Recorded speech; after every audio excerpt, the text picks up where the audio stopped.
joy për ty o Muhammed. Assalamu alayka ya Rasulallah.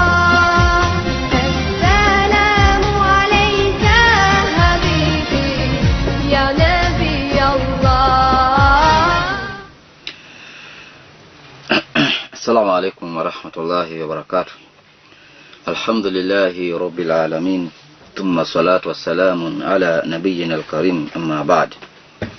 Bang do konero na sayr kon ma duon kon telonwa ma kendo do garomo du ching ma gwedi kama ching ma ber di ching ma enu di chinge joma di ching chokrok rot na say uchwewa e wang pin kala chwech mu pogore kendo kaka wadong wadaka wang pin karka wan chwech ma opogore intie chwech magi le le bentele mo pogore tele ma chuo le ma mon kata kan diang ten tie diang ma rawat gi diang ma duasi kata kan diel ten diel ma nyuok gi diel maseni gigik ma opogore kwa dokor ka jokadano bendo wayo jokadano ma uchwe ma opogore nitie chuo gi joma mon.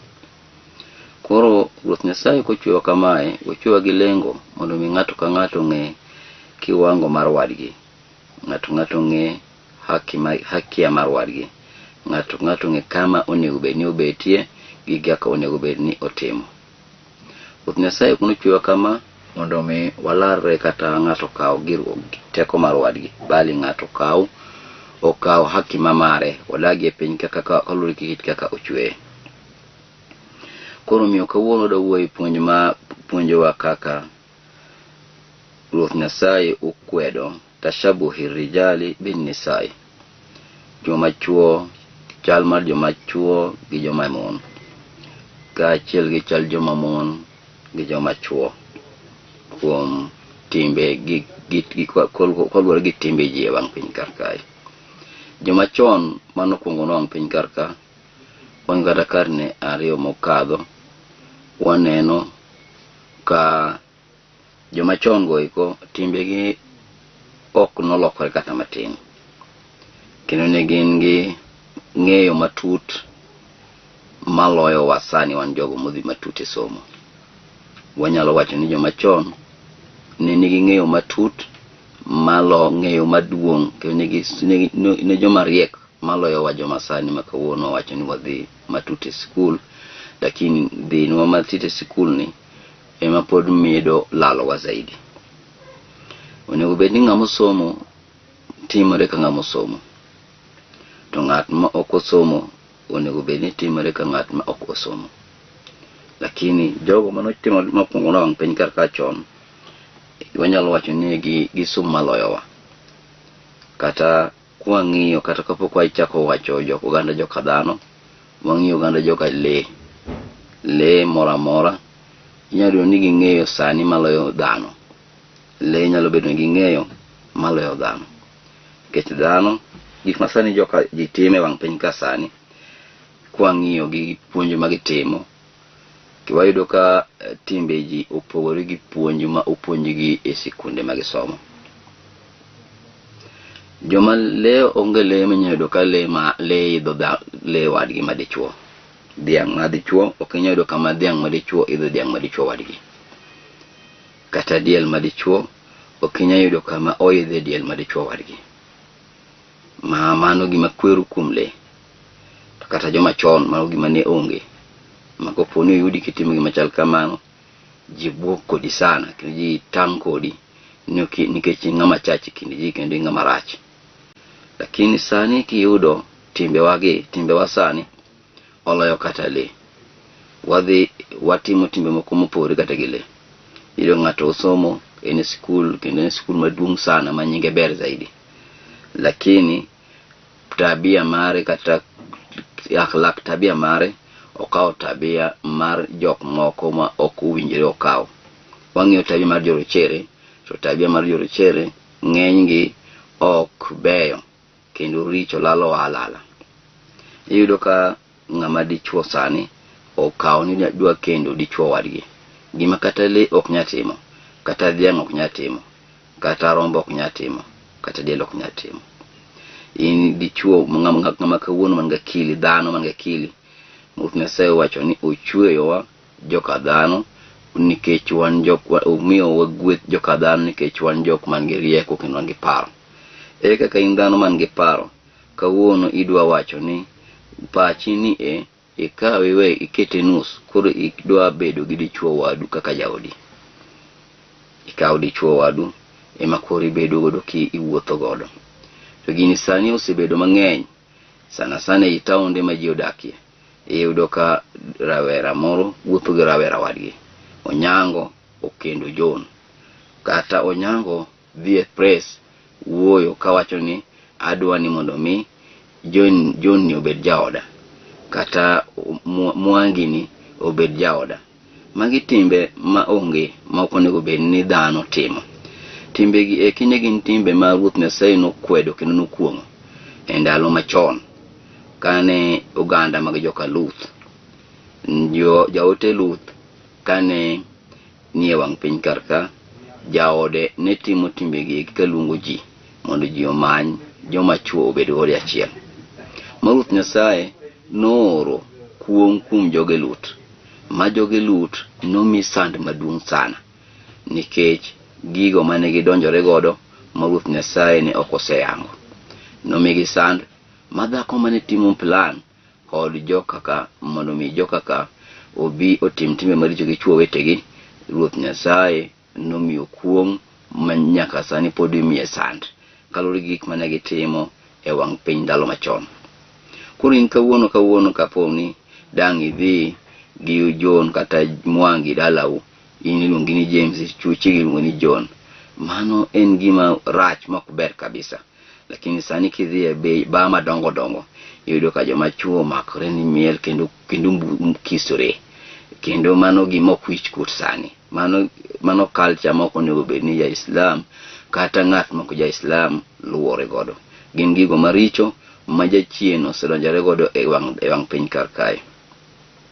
Oganda joka Luth, Ruoth Nyasaye no omiyo sand moting'o gi ma sauti mag gwen gi le gi grombe mane ni wang' piny karka, noting'i motergi malo ahinya magi chopo machiegni gi polo mokwongo, base kolokgi ka ging'iyo piny. Nyaka sani pod imiyo gi sand kaluwore gik mane gitimo mane Ruoth Nyasaye odagi.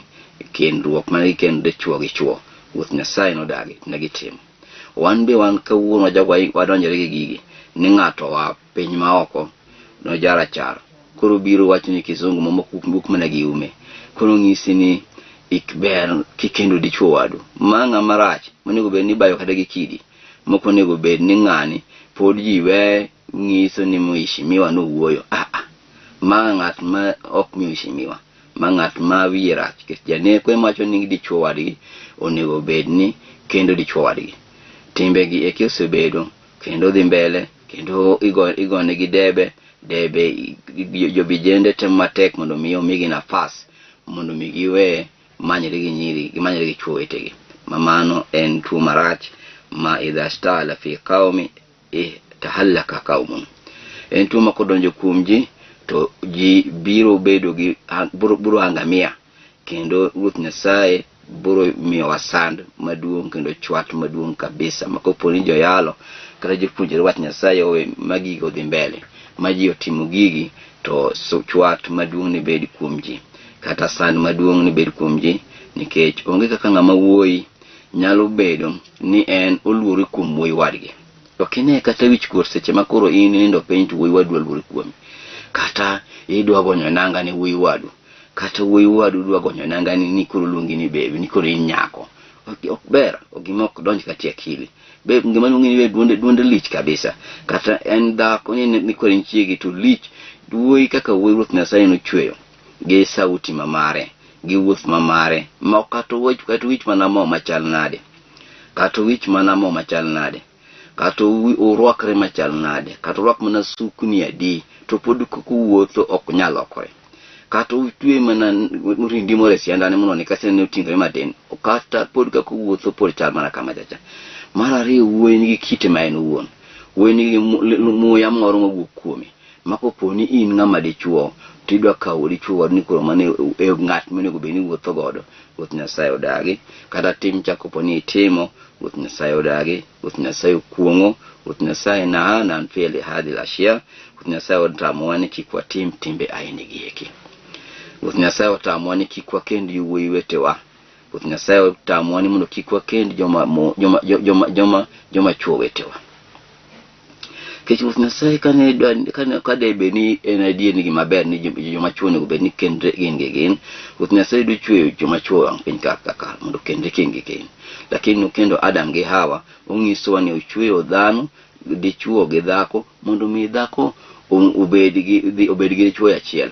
Seche midwa loso kata dwa loko afya mari, idwa bedo gi raha mari, idhi mana kuom dhako kidhi kuom dichuo. Dhako be kadwa bedo gi raha mari, odhi mana kuom dichuo kodhi kuom dhako wadgi. Mama sani ikelnwa gi puonj gi eki gi jogo mawuondre ni puonjowa kizungu. Opuonjowa dhok wawacho kizungu, wawacho mana gi umwa. Jok mawuondre ni odhi matute e somo, jogi ema sani koro kelo puonjruok maricho ma Ruoth Nyasaye osekwedo, ma kata buge Ruoth Nyasaye okwedo, Muma okwedo, Quran okwedo. Ruoth Nyasaye ok dwa. Savas mar ariyo, jok mamon bende koro owuok e lela, ne gidwaro mondo gikendre gi gin. Kata ibed mana mama, gini ibedo gi dhako wadu, kitimo gi lweti gi dhako wadu, ikawo kata mana kiukamba, ibedo gi dhako wadu, ikawo kata mana rabolo, ibedo gi dhako wadu, ok inyal tosheleza dhako cha.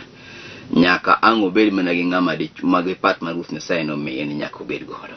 Koro miyo gima dhako wacho ni kendo dhako wadgi, mano gik maharamu, mago gik maricho, kendo gin timbe maricho madum ma Ruoth Nyasaye odagi. Sha'a fi'ala, timbe maricho sayyi'a fi'ala, yani afalu sayyi'a, timbe maricho ma Ruoth Nyasaye ok dwa, timbe mang'we ma Ruoth Nyasaye ok dwa. La takrab hadhihi al-af'ala, kik uchop machiegni gigi, kech jaote Muhammad opuonjowa ni kik wabed machiegni gik machal kamagi. Joote duto nopuonjo ji ni kik bed gik machal kamagi, kech gin gigo ma kopo ni timo to in achiel kuom jogo maricho e wang' Ruoth Nyasaye, to nigi sando maduong' e Ruoth Nyasaye, hata tatubu wa tatruku, nyaka ukwa ng'wono ma uwere gi timbe kaeko. Kendo tashabuhi rijalu bin nisa, nitie kendo timbe moko madog wayudo kuom somo wasomo gi sana.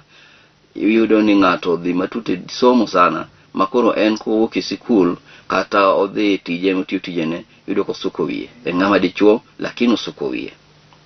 Mamba ok ber, mabe ok gimaber, ok en gimaber, Ruoth Nyasaye ok odagi. Yudo ng'ato suko wiye, kata wuon gi ng'ise ni wuoda nyaka nidhi sikundi chapoka ni asebudho ni sana. En umoko mana kizungu, ko mawach matin wacho Kiswahili.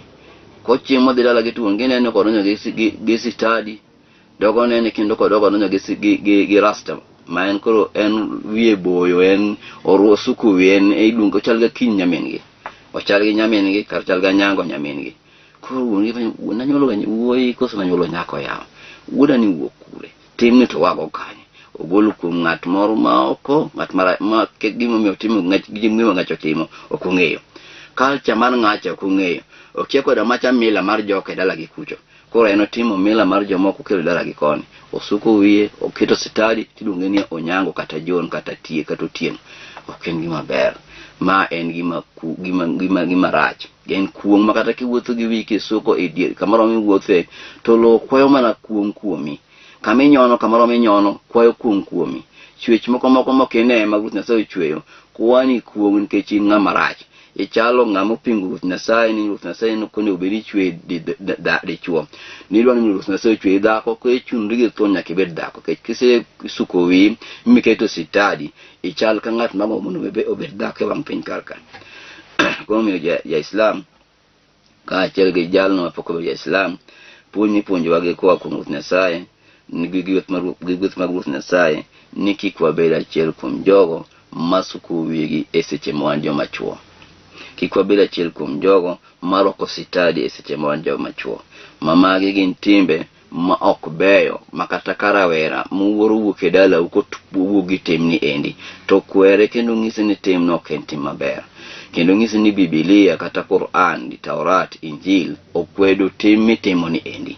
Mano tim ma koponi wuok e wang' piny kar ka tidhi e Ruoth Nyasaye idhi ka in ng'at achiel kuom jogo magin jomach. Omiyo din mar Islam okoyie ni mondo mi ng'ama ja-Islam kata Ahmad kata Hassan ibed kitimo tim aina ni endi. Ja-Islam madichuo konego bed ni suko wiye, ja-Islam madichuo konego bed ni rwako sitadi, ja-Islam madichuo okonego bed ni timo timbe ma dhako monego bed ni timo. An Ibn Abbas radiyallahu anhuma qala, Abdullahi nyathi Abbas yie maru kwegi gweth maruth Nyasaye odhi kuomgi wacho nono niya, la'ana Rasulullahi sallallahu alayhi wa sallama al-mukhannithina. Jaote Muhammad nugolo kuom maduong' kuom chuo machalo gi mon, chuo mawuotho ma duondgi loko duondgi kaka duond mon, chuo masuko wegi kaka mon, chuo marwako sikede kaka mon. Ndalo machon kane nyathi dongo kata kawuono nyiewo nanga, ne en gi nyaminu moro, odhi e chiro, odhi nyiewo long, to onyiewo ne nyaminu sikat. Ok nonya nyiewo long to nyiewo ne nyaminu long. Kata kuna nyiewo sirwaro nyasa to nyiewo ne nyaminu onyasa. Mama no gima nokonya timo. Lakini sani ka jaduong' dhi e chiro, timbo masani olokore. Iyudo ka ng'ama jaduong' dhi e chiro nyare ng'isi ni baba an kikel na sikat, an kel na mana long ma chal kama, kel na mana long. Iyudo ka long mukelne okel nyathine long, kata nyathi odhi onyiewo long ma nyako nyiewo long, rwakruok ma wuoyi monego bed ni rwako en bende koro rwako. Odongo gi gini kong'e ni mar rwakruok mar joma mine. To kara joma mine Ruoth Nyasaye nochwegi gi kitgi gi rwakruok ma maggi. Maka kepo ni rwakre adier gi rwakruok gi noero to onge anjawo mabiro bede wang' piny. Joma mine Ruoth Nyasaye ong'iso ni rwako skat marabora muumo dende. Korwako blouse maber muumo nyaka lwetni maber. Koru maromre gi suka. Ineno nade ka dong kawuono kata pastor kata sheikh dang dhiye e kanisa kata muskiti to biro kurwako buibui to en sheikh. Dang ginene gi marach sana. Sheikh obiro e muskiti kurwako buibui kendo koro owuoyo nolegeza mana sauti ne. Dang ji wacho ni mano sheikh maber, mano sheikh mararacha, timbe ne richo. To in makawuoni wacho ni sheikh orwako buibui kuswalisha go muskiti ni rachno.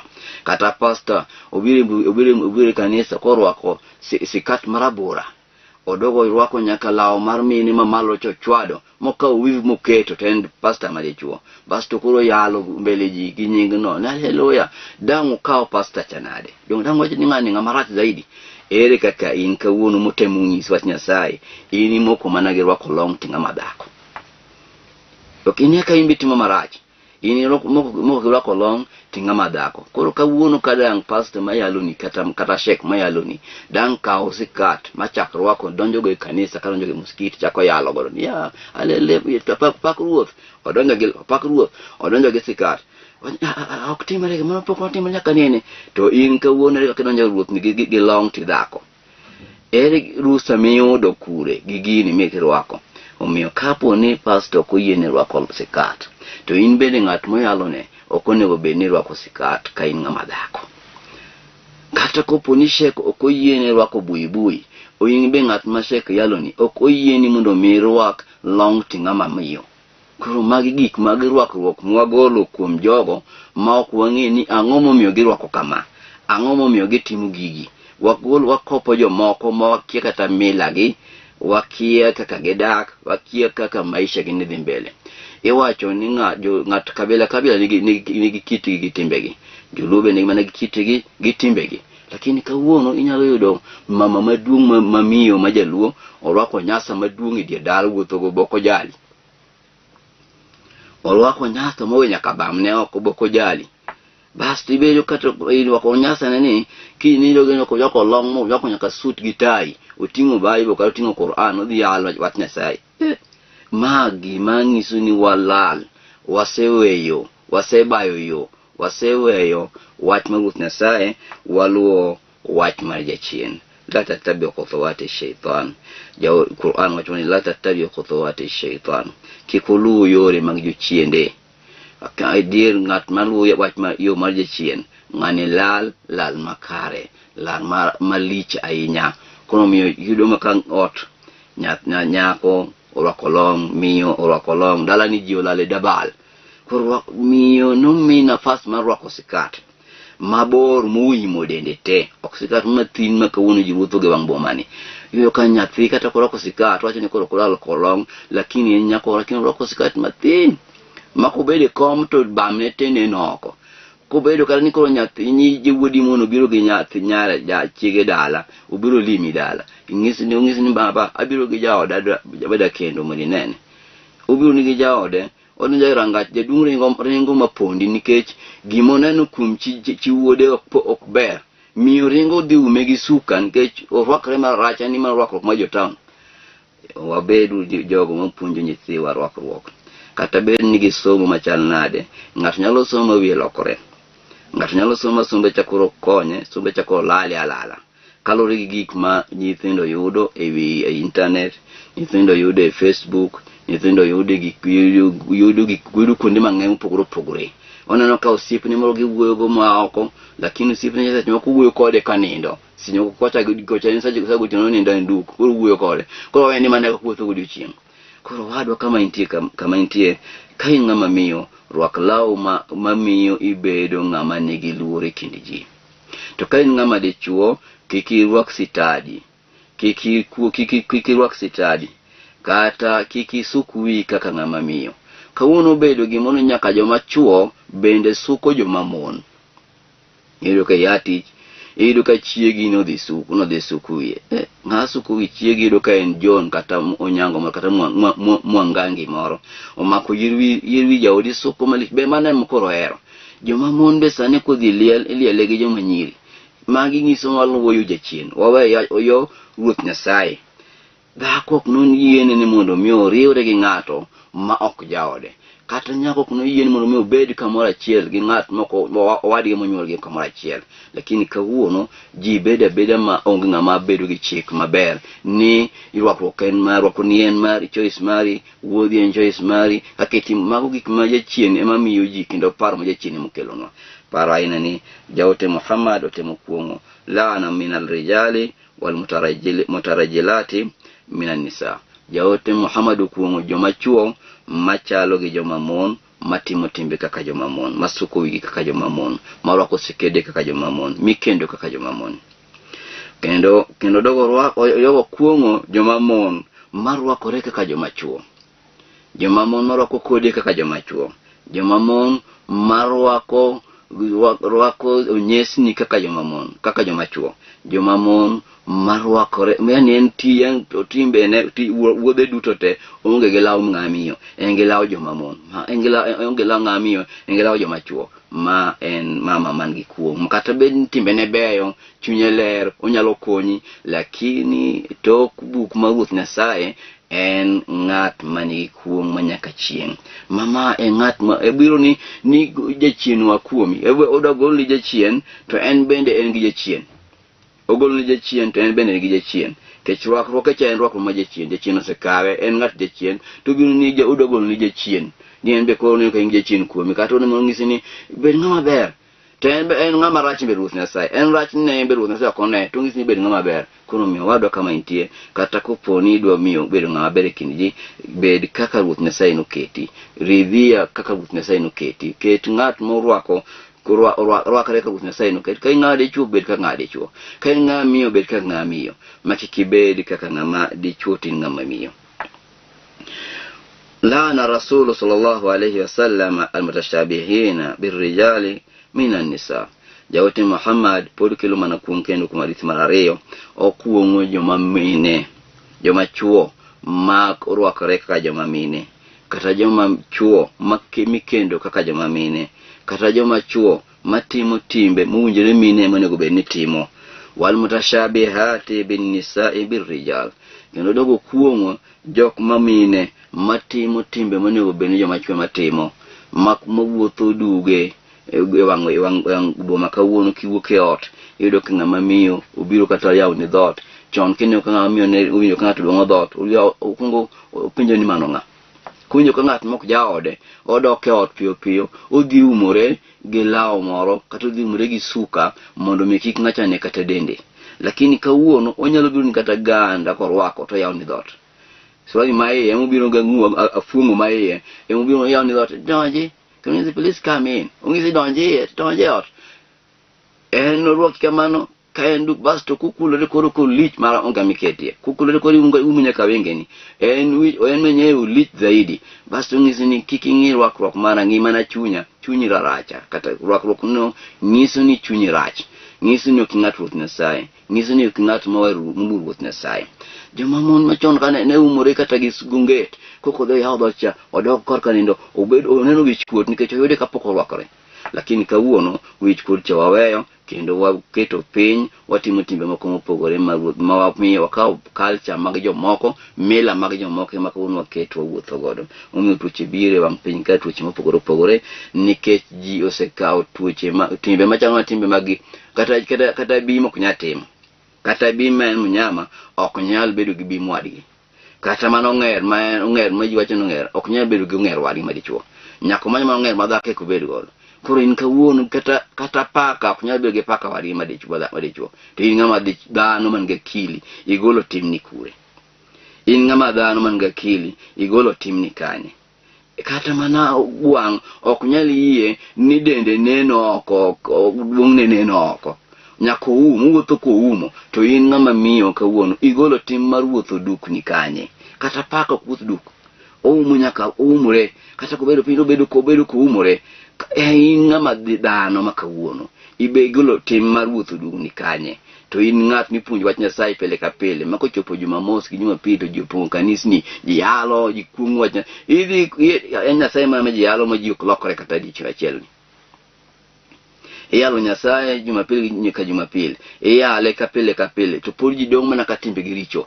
Pod ji dong mana ka ji wuotho duge. Pod ji dong mana ka ji timo timbe moko maricho. Pod ji dong mana ka ji manyo mana culture mag wazungu. En Nyasaye man makara ji lamu mopogore ma ji we Nyasaye to jadi lamu Nyasaye ma jopiny. Walau mu Nyasaye maradiera mochweyo piny kendo chweyo wang' piny karka ma en Nyasaye piny gi polo. Odagi ni kik ng'ama miyo orwak long. Odagi ni kik ng'ama miyo orwak konyasa. Odagi ni kik ng'ama miyo wuoth duke dier boma. Ruoth Nyasaye odagi machal kamago eko. Wan Abi Hurairah radhiyallahu ta'ala anhu qala. Abi Hurairah kuigwet na Ruoth Nyasaye wacho niya la nabi mutashabihat lilnisa'i mar'ata wal mar'atu talbisu libsat ar-rijal. La ana rajulun Ruoth Nyasaye okuongo rajulun yalbisu libsat mar'ati. Okuongo dichuo marwako rwakruok mar dhako. Ruoth Nyasaye okuongo dhako marwako rwakruok mar dichuo. Mama go kima kawuono emono aketo mon bowuoy wan joma jodin. Ok ni in kanga josepongo kanisa kata josepongo muskiti koro kijali rwakruok maggi. Girwakore ma kata giriembo malaiki ni okidwa. In bora ni gimi sadaka. In bora ni gimi pesa chiemi moro. Tichia ka jok mi in go ka moko dhi kadak rwakruok gi chia rwako kadak marach mar mach.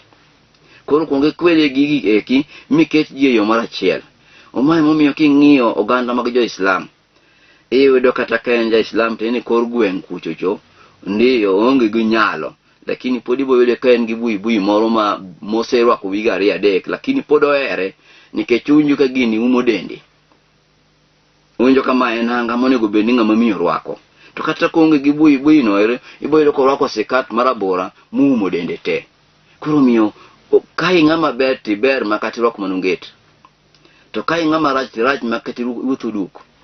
Ng'abu pod bongi. Koro miyo kiber ti ber makati rwako manonget umur mana ngede duto podi moro mana manyi. En jaber nikech iber. Lakini koponi ng'ama rach makati wuotho duk kod jiringi aringa. Koro miyo nyako ng'ama miyo te mateki doge rwakruok mamari mar miyo. Ibede ikawe culture mar miyo machon kaka chon joma mon ne rwakore. Omiyo kawuono kikipar ni ngi rieko maloyo joma chon. Joma chon nigi rieko maloyo wan nikech nigi rito aritema Ruoth Nyasaye maloyo wakawuono. Watim matek dogo kuom Ruoth Nyasaye, patamasako bila ibada, makariu gi lemo maber, wai kuom mar Ruoth Nyasaye, wa ilahuna. Assalamu alaikum warahmatullahi wabarakatuh.